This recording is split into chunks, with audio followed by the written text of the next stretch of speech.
নমস্কাৰ বন্ধু-বান্ধৱীসকল 30 তাৰিখৰ ডিএমই এক্সামৰ বাবে আজি অন্য এটি সেশন লৈ আহিছো য'ত আমি সায়েন্স হিষ্ট্ৰি জিওগ্ৰাফি পলিটিৰ 30টা প্ৰশ্নৰ উত্তৰ আলোচনা কৰিম এক্সামৰ পেপাৰ ইংৰাজী মাধ্যমতে হ'ব কিন্তু তথাপি আপোনালোকৰ সুবিধা হোৱাৰ বাবে ইয়াতে ভিডিঅ'টোত ইংৰাজী অসমীয়া দুয়োটা মাধ্যমতে আপোনালোকক আমি প্ৰশ্নবিলাক আগবঢ়াম তো প্ৰথম প্ৰশ্নটো হৈছে what is the grouping of organism into categories according to a systematic plan তো এনসাৰটো হৈছে ক্লাসিফিকেশন অৰ্থাৎ এক প্ৰণালীবদ্ধ পৰিকল্পনা অনুসৰি জীৱবোৰক শ্ৰেণীত গোট কৰাটো কি কোৱা হৈছে তো হেতুকে কোৱা হৈছে ক্লাসিফিকেশন বা শ্ৰেণী বিভাজন নেক্সট প্ৰশ্নটো হৈছে deficiency of which vitamin causes জেৰোথেলামিয়া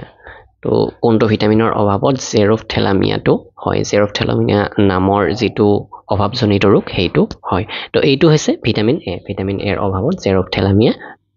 অভাৱজনিত ৰোগটো হয় নেক্সট প্ৰশ্নটো যথেষ্ট important what is known as power house of cell বা কোষৰ শক্তিৰ উৎস বুলি কাক কোৱা হৈছে মাইটোকন্ড্ৰিয়াক কোৱা হৈছে power house of cell next প্ৰশ্নটো চাব a girl eat sweets while fanning the flies away due to this she suffered from which disease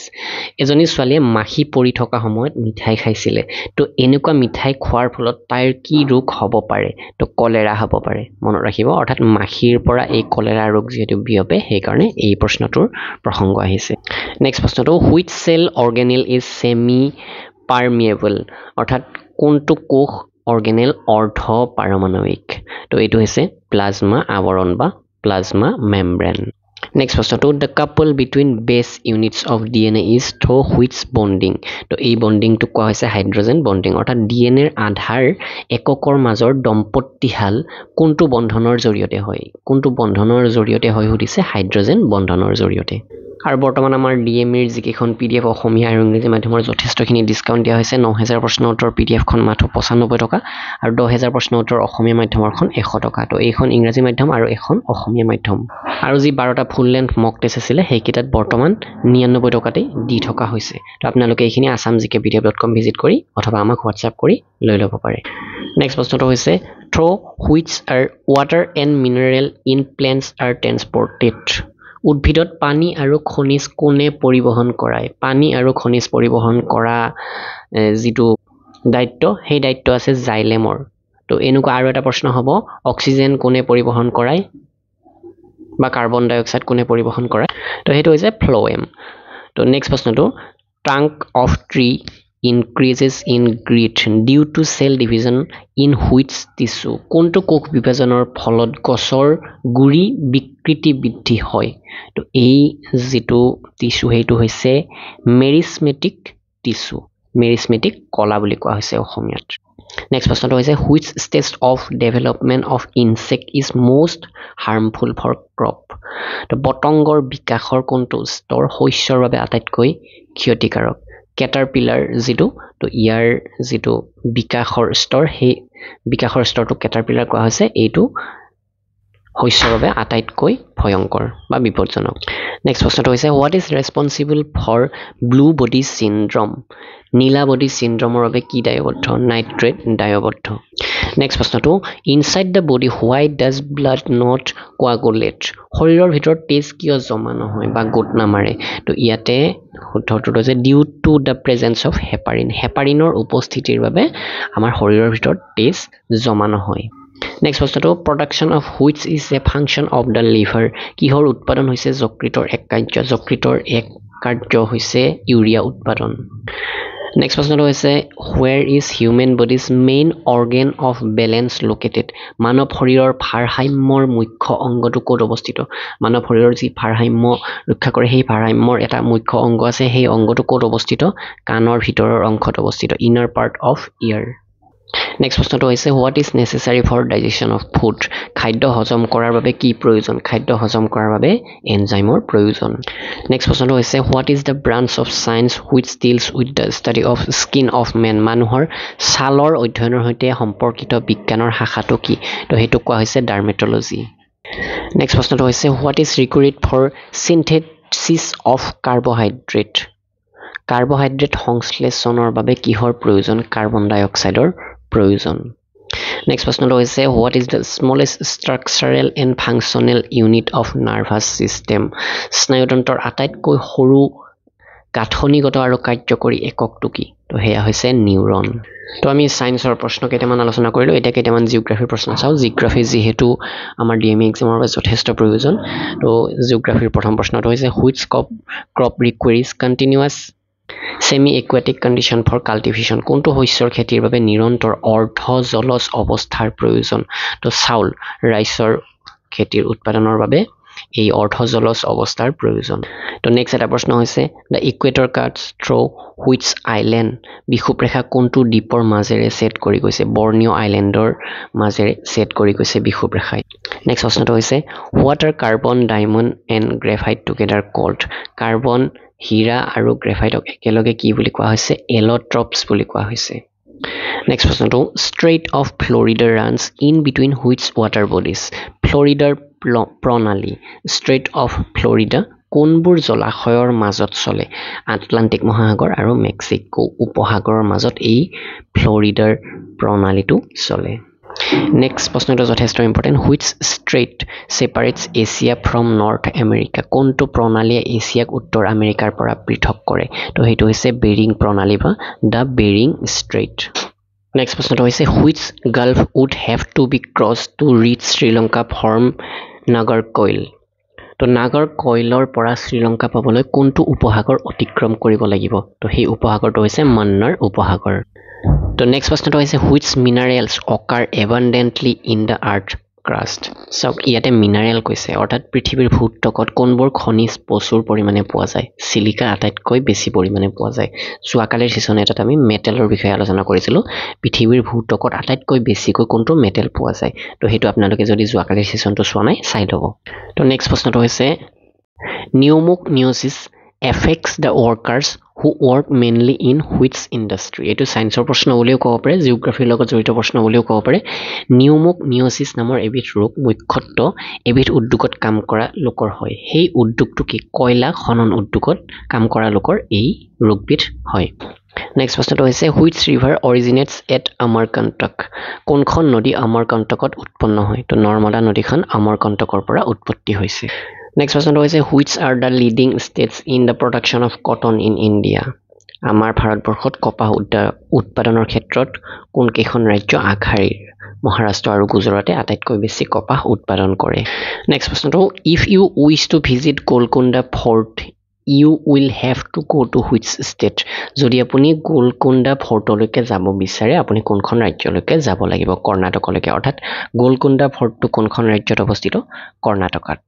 next প্ৰশ্নটো হৈছে which biome has the highest species diversity কোনটো বায়মত সৰ্বাধিক প্ৰজাতিৰ বৈচিত্ৰ্য আছে তো এই যেটো বায়ম হেটো হৈছে ক্ৰান্তীয় বৰ্ষাৰণ্যত আটাইতকৈ বেছি জৈৱ বৈচিত্ৰ্য আপোনালোকে দেখিবলৈ পায় নেক্সট প্ৰশ্নটো হৈছে which two planets of the solar system have no satellite সৌৰজগতৰ কোন দুটা গ্ৰহৰ কোনো উপগ্ৰহ নাই বুধ আৰু শুক্ৰৰ কোনো উপগ্ৰহ নাই নেক্সট প্ৰশ্নটো হৈছে in which of the following years was the first railway line between Bombay and Thane laid কোন বছৰত বোম্বাই আৰু থানেৰ মাজত প্ৰথম ৰেলপথ স্থাপন কৰা হৈছিল ৰেলপথ স্থাপনৰ কথা কৈছে ৰেল চলাচলৰ কথা ডাইৰেক্টলি কোৱা নাই 1853 চনত নেক্সট প্ৰশ্নটো যথেষ্ট important 1 degree of longitude on the equator is equal to how much distance so বিষুৱ ৰেখাত 1 ডিগ্ৰী দ্ৰাঘিমাংশ কিমান দূৰত্বৰ সমান হৈছে 1 ডিগ্ৰীত প্ৰায় 111 কিলোমিটাৰ বা 50 মাইল থাকে নেক্সট প্ৰশ্নটো হৈছে the Himalayan mountain system belongs to which mountain Himalaya পৰ্বত প্ৰণালী কোন পৰ্বতৰ অন্তৰ্গত তো হিমালয় পৰ্বত প্ৰণালীটো ফাজ পৰ্বত বা ফল মাউন্টেইনছ পৰ্বতৰ অন্তৰ্গত হয় নেক্সট প্ৰশ্নটো হৈছে which are the oldest mountains in India according to geographical history ভৌগোলিক ইতিহাস অনুসৰি ভাৰতৰ আটাইতকৈ পুৰণি পৰ্বত কোনবোৰ আৰাৱলী তো নেক্সট প্ৰশ্নটো why does the phenomenon of trade wind takes place বাণিজ্য বতাহৰ ঘটনা কিয় সংঘটিত হয় তাপ সংক্ৰমণৰ বাবে due to convection of heat তো ইয়াৰ বাবে বাণিজ্য বতাহ সংঘটিত হয় তো এবাৰ আমি কেইটামান হিষ্ট্ৰী প্ৰশ্নৰ উত্তৰ আলোচনা কৰিম তো এক নম্বৰটো হৈছে which of the following Vedas was compiled first নিম্নলিখিত কোনটো বেদ প্ৰথমে সংকলিত কৰা হৈছিল বা আটাইতকৈ পুৰণি বেদ কোনটো তেনেকৈ প্ৰশ্নটো আহিব পাৰে ঋগ্বেদ আটাইতকৈ পুৰণি নেক্সট প্ৰশ্নটো হৈছে what is the popular name of monolithic rock shrines at Mahabalipuram মহাবলীপুৰমত মনোলিথিক শিলৰ মন্দিৰৰ জনপ্ৰিয় নামটো কি তো সেই মন্দিৰৰ জনপ্ৰিয় নামটো হৈছে ৰথাছ বা ৰথা নেক্সট প্ৰশ্নটো হৈছে which dynasty build the Buddhist monument at Sanchi কোন ৰাজবংশই হাচি নামৰ স্থানত বৌদ্ধ স্মাৰক নিৰ্মাণ কৰিছিলে তো মৌৰ্য ৰাজবংশই এই হাচি নামৰ স্থানত বৌদ্ধৰ স্মাৰক এটা নিৰ্মাণ কৰিছিলে নেক্সট প্ৰশ্নটো হৈছে which fort is also' known as the golden fort কোনটো কিলাক সোণালী কিলা গল্ডেন ফৰ্ট বুলি কোৱা হৈছে জয়সালমেৰৰ কিলাটোক সোণালী কিলা বা গল্ডেন ফৰ্ট বুলি কোৱা হৈছে নেক্সট প্ৰশ্নটো হৈছে during Akbar's reign who was the finance minister of the Mughal empire আকবৰৰ শাসনকালত মোগল সাম্ৰাজ্যৰ বিত্তমন্ত্ৰী কোন আছিলে ৰজা তোডৰমল বিত্তমন্ত্ৰী আছিলে The Vedic economy was based on Vedic economy কিহৰ ওপৰত আধাৰিত আছিলে কৃষি আৰু গৰু পালনৰ ওপৰত আধাৰিত আছিলে নেক্সট প্ৰশ্নটো হৈছে two popular assemblies of the Vedic period were বৈদিক যুগৰ দুটা জনপ্ৰিয় সভা কি আছিলে সভা আৰু সমিতি জনপ্ৰিয় এছেম্বলি আছিলে পপুলাৰ এছেম্বলি আছিলে নেক্সট প্ৰশ্নটো হৈছে Ajanta caves is in which state Ajanta গুহাবোৰ কোনখন ৰাজ্যত আছে অজন্তাৰ গুহাবোৰ মহাৰাষ্ট্ৰত আছে নেক্সট প্ৰশ্নটো an agricultural department known as Diwan i Kohi was created by Diwan i Kohi নামেৰে জনাজাত এটা কৃষি বিভাগ কাৰ দ্বাৰা সৃষ্টি কৰা হৈছিলে মহম্মদ বিন তুগলকৰ দ্বাৰা নেক্সট প্ৰশ্নটো হৈছে Muhammad bin Tughlaq transferred his capital from Muhammad bin তুগলকে তেওঁৰ ৰাজধানী ক'ৰ পৰা ক'লৈ স্থানান্তৰ কৰিছিলে বা কৰিবলৈকে চেষ্টা কৰিছিলে বুলিও আমি ক'ব পাৰোঁ দিল্লীৰ পৰা দৌলতাবাদলৈকে তেওঁৰ ৰাজধানী স্থানান্তৰ কৰিব চেষ্টা কৰিছিলে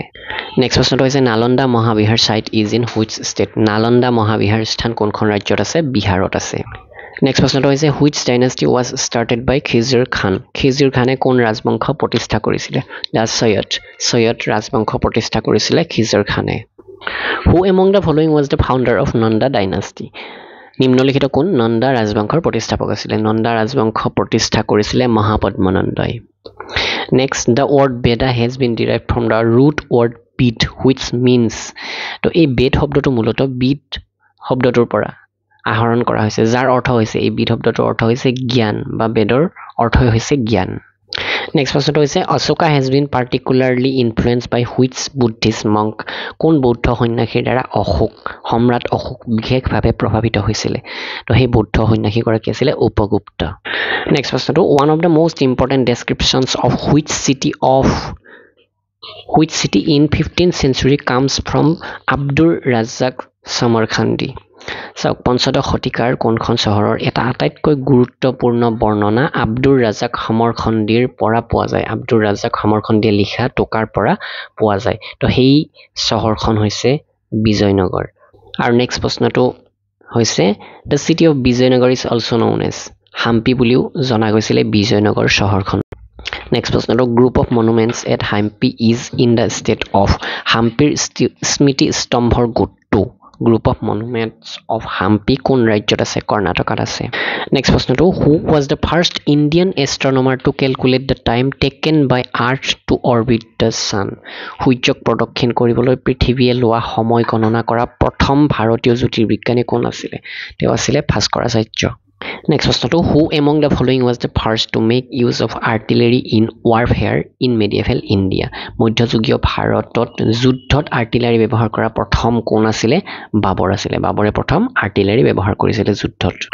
নেক্সট প্ৰশ্নটো which of the following uses Sanskrit language নিম্নলিখিত কোনসকল শাসকে সংস্কৃত ভাষা ব্যৱহাৰ কৰিছিলে তো গুপ্তসকলে সংস্কৃত ভাষা ব্যৱহাৰ কৰিছিলে who constructed the sun temple of কোণাৰ্কৰ সূৰ্য মন্দিৰ কোনে নিৰ্মাণ কৰিছিলে নৰসিংহদেৱ দ্বিতীয়ই কোণাৰ্কৰ সূৰ্য মন্দিৰ নিৰ্মাণ কৰিছিলে তো এইখিনি আছিলে আজিৰ সেশ্যনটোৰ প্ৰশ্ন উত্তৰ নিশ্চয় ভিডিঅ'টো লাইক কৰিব শ্বেয়াৰ কৰিব আপোনালোকৰ বন্ধু বান্ধৱীলৈকে ধন্যবাদ